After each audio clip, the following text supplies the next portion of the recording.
வணக்கம் மக்களே, ஃபைனலாக கிளைமேக்ஸை நெருங்கிட்டோம். நான் எதை பற்றி பேசுகிறேன்னு உங்கள் எல்லாருக்கும் தெரிஞ்சிருக்கும். மே 4 2026 தமிழ்நாடு எலெக்ஷன்ஸ் ரிசல்ட்ஸ் வந்து டிவிகே 108 சீட்ஸ்களோட மெஜாரிட்டிவாக வின் பண்ணியிருந்தாங்க. பட் இருந்தாலும் ஆட்சி அமைக்கிறதுக்கு 118 சீட்டுகள் தேவைப்பட்ட நிலைமையில் முக்கியமாக ஆளுநரோட ஸ்ட்ரிக்ட் டிசிஷன்ஸ் காரணமாக இந்த 4 நாளில் ஏகப்பட்ட ட்விஸ்ட்டுகள், ஏகப்பட்ட பிரச்சனையை வந்து தமிழ்நாடு எலெக்ஷன்ஸ் 2026 பார்த்துருச்சு. உங்கள் எல்லாருக்கும் தெரிஞ்சிருக்கும்.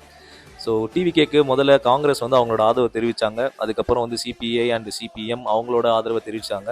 இதுக்கு நடுவில் வந்து ஐயுஎம்எல் அவங்களோட ஆதரவு தெரிவித்ததா சொல்லி ஒரு நியூஸ் வந்தது. பட் அது ஃபேக்குன்னு சொல்லி அவங்க சொல்லிட்டாங்க. ஸோ இதெல்லாம் ஒரு பக்கம் போயிட்டு இருக்கும்போது பார்த்தீங்கன்னா விசிகே வந்து அவங்களோட ரெஸ்பான்ஸை வந்து சஸ்பென்ஸாகவே வச்சுருந்தாங்க. அந்த சஸ்பென்ஸை இன்றைக்கி உடச்சிட்டாங்க. எஸ், விசிகே அஃபிஷியலாக நாங்கள் டிவிகேக்கு சப்போர்ட் பண்ணுறோன்னு சொல்லிட்டு நியூஸ் அனௌன்ஸ்மெண்ட் கொடுத்துட்டாங்க. இந்த நியூஸ் போயிட்டே இருக்கும்போது பார்த்தீங்கன்னா ஐயுஎம்எலும் நாங்களும் டிவிகேக்கு சப்போர்ட் பண்ணுறோன்னு சொல்லிட்டு அவங்களோட அஃபிஷியல் நியூஸையும் வந்து கொடுத்துட்டாங்க. ஸோ ஆளுநர் கேட்ட அந்த பெரும்பான்மையை டிவிகே ப்ரூஃப் பண்ணிட்டாங்க. நம்ம எல்லாரும் காத்திருந்த அந்த நாள் கூடிய சீக்கிரத்தில் வரப்போகுது. ஸோ என்ன மாதிரியே நீங்களும் வந்து இந்த 4 நாளாக நியூஸ் லைவை மட்டுமே பார்த்துட்டு தலையை பிடிச்சிட்டு சுற்றிட்டு இருந்தீங்கன்னா கமெண்ட்ல சொல்லுங்கள். முக்கியமாக அந்த ஒரு நாளுக்காக நீங்களும் வெயிட் பண்ணிட்டு இருந்தீங்கன்னா கமெண்ட்ல அந்த 3 வார்த்தையை போடுங்க. ஸோ நெக்ஸ்ட் அப்டேட்க்கு விஷ்ணுஸ் வியூ சேனலை ஃபாலோ பண்ணுங்கள், சப்ஸ்கிரைப் பண்ணுங்கள். தேங்க்யூ.